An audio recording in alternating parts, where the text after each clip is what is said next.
So I have something I think is truly amazing to show you, a stunning document from the story we've been covering about the lead poisoning of Flint, Michigan's water supply. This has now, I should say, become a truly national story. It's not just for the awesome local press in Michigan and this cable news show anymore. The national network news media have started really digging into this story now, which is great. At the same time, though, the story of Flint's poisoned water, the story of emergency managers working for Governor Rick Snyder, who switched that town over to a new drinking water source, a switch that the state okayed without treating that water to make it safe. That story so far has obviously been a story of anger and outrage, and at some level a story of hijacked democracy in Michigan. It is also now becoming a whodunit. Who is responsible for poisoning the children of Flint? And so, on that part of the story, here's this really interesting document, newly obtained by Virginia Tech professor Mark Edwards, who did his own blockbuster study of the water in Flint, which is part of how we all know what this was, what a disaster this all was. Professor Edwards obtained this document just this week, and tonight NBC Nightly News has confirmed that the text of this document, the text of this email, was written by Governor Rick Snyder's chief of staff, a man named Dennis Muchmore. This is July 22nd of last year. He says, quote, "I'm frustrated by the water issue in Flint. I really don't think people are getting the benefit of the doubt. Now they are concerned, and rightfully so, about the lead level studies they are receiving from the state samples. These folks are scared and worried about the health impacts, and they're basically getting blown off by us. As a state, we're just not sympathizing with their plight." They are basically getting blown off by us. Again, NBC Nightly News confirming today that these are the words of Governor Rick Snyder's chief of staff, put down in an email that was forwarded to several people at the Michigan State Health Department back in July. By that point, Michigan's state government had been getting data and evidence and increasingly alarming warnings since at least February that they had done something terrible in Flint. I mean, there was this email on February 26th from the EPA to 2 Michigan state officials with the subject line, "High lead, Flint water testing results." Quote, "The main purpose of my email is to alert you to the high lead levels reported to a citizen yesterday by Flint Water Department. This goes back to what you and I were talking about yesterday, that the different chemistry water is leaching out contaminants." So that was February. The EPA telling the state of Michigan, telling the Rick Snyder administration, high levels of lead are being reported or being found in Flint. The water is corrosive. It is leaching lead out of the pipes there.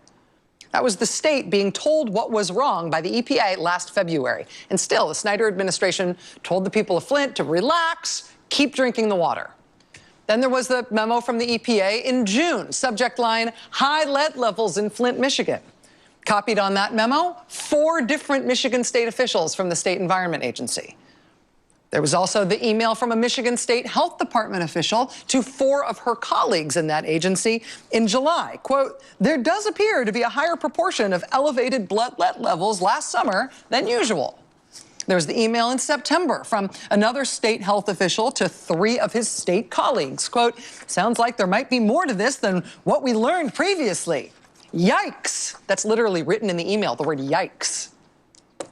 And now we have this new email from July, right in the middle of all of this, from the governor's office, from the governor's chief of staff, saying people in Flint are concerned, and rightfully so, about their water. They're getting blown off by the state of Michigan. But all the while, for months after that, the Snyder administration kept saying publicly, relax, drink the water, drink up, serve it to your kids, go on.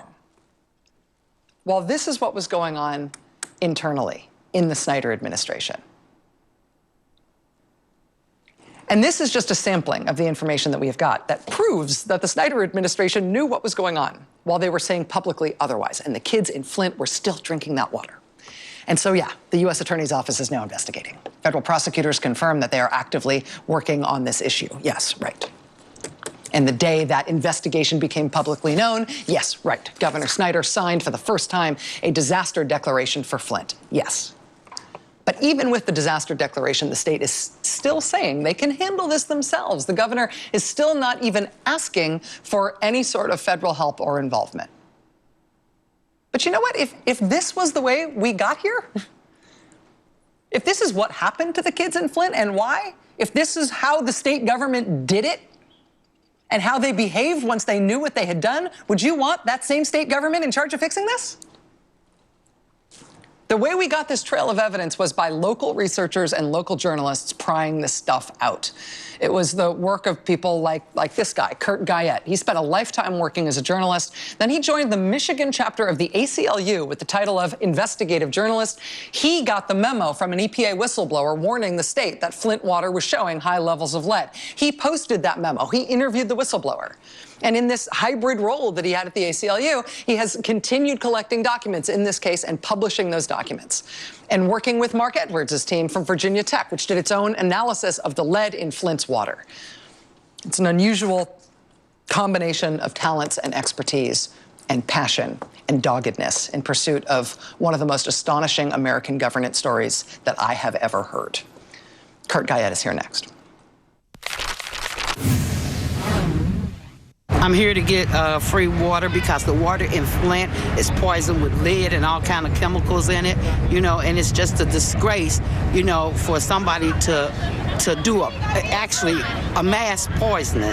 I mean, this is a whole community. We're talking about, what, 50 to 100,000 people, and you wouldn't tell them that the water was no good? Even when they showed it to you, you kept telling us that we could drink this water. It's a local Flint, Michigan resident named Mildred Larkin. She was picking up donated bottled water this weekend because the water in her hometown has toxic levels of lead and other contaminants in it. It's a problem that the state government created and then ignored until it was too late. The reason we know that the state government created and then ignored this problem while Flint's population got poisoned is in large part because of the work of some really dogged activists and journalists working this in Michigan. Joining us now is one of them, Kurt Guyette. He's an investigative reporter who's been working the story for the Michigan chapter of the ACLU. Mr. Guyette, thank you very much for joining us. Thank you for your work on this story. Well, thanks for having me on. What do you consider to be some of the most important, still unanswered questions here? Well, one of the big unanswered questions is what role the Governor Rick Snyder's office had in all this. A couple months ago, back in September, actually, I interviewed Howard Croft, the former director of public works for the city of Flint. And at that time, they were still telling the lie that Flint was forced to use the river because Detroit kicked them off. And Mr. Croft, in an interview, tried to reiterate that. I had a document from a former emergency manager showing that he rejected an offer from Detroit that would have kept Flint getting clean, safe water. And when confronted with that, he caved in, told the truth, and said, well, we looked at the situation and evaluation was made by the state to use the river because it was cheaper. And I said, did it go all the way up to the governor's office? And he said, yes. And then subsequent to that, I interviewed Sarah Werfel, who was the governor's spokesperson at the time. She's since resigned, and asked her about Mr. Croft's assertion. And she gave a kind of bewildering answer, saying that she couldn't address it. And then she told a couple of lies as well, including it couldn't have come from the governor's office because, in fact, Detroit was kicked Flint off the system. And so the question of did the governor's office have a direct role in deciding to use the river is one of the big unanswered questions in this. And another big unanswered question, I'm sorry, go ahead. I was just on that point, it's been interesting to me to find out that Michigan's only one of, I think, 2 states in the country where you can't FOIA documents from, you can't use the Freedom of Information Act to get documents out of the governor's office directly. Without that power, do you feel like the federal investigation and potentially subpoena power is how that's going to happen? What's the trail that you follow to get to the governor, to understanding what the governor himself did? Well, one of the things that we've been doing is filing Freedom of Information Act requests with Department of Treasury, the MDEQ, and the city of Flint to try to see because if they're communicating with the governor's office, then you can see it on that end. So we've been trying to go through it through that route and haven't gotten anything substantial yet, but we are continuing to file FOIAs. I just filed a new one today with the city trying to get information there to determine that. But I don't see why Mr. Croft would have lied about it at that point. Kurt, I interrupted you a moment ago when you said there's one other important unanswered question that you think needs pulling on right now. What were you going to say there? That it's sort of mystifying, but in all the FOIA documents that I've reviewed, that Mark Edwards has got, there's no discussion about the corrosivity of the river before making the decision to switch. So either they didn't do due diligence and look at the chemical makeup of the river to determine if it was safe, which would seem to me be gross negligence not to have done that, or they did do it and decided to use the river anyhow. Mark Edwards said that anybody with even a rudimentary understanding of chemistry could have looked at the situation and in 5 minutes determined that the disaster that occurred could have been totally predictable. So how the state could have allowed, actually forced the people of Flint to begin using this dangerously corrosive river without knowing what it would do beforehand is unconscionable. Kurt Guyette, investigative reporter for the Michigan chapter of the ACLU, whose work has just been absolutely invaluable, not just locally, but in terms of helping us all nationally understand this. Congratulations on your work thus far, and good luck. Thank you. Thank you. I'm the leading state sponsor of terrorism.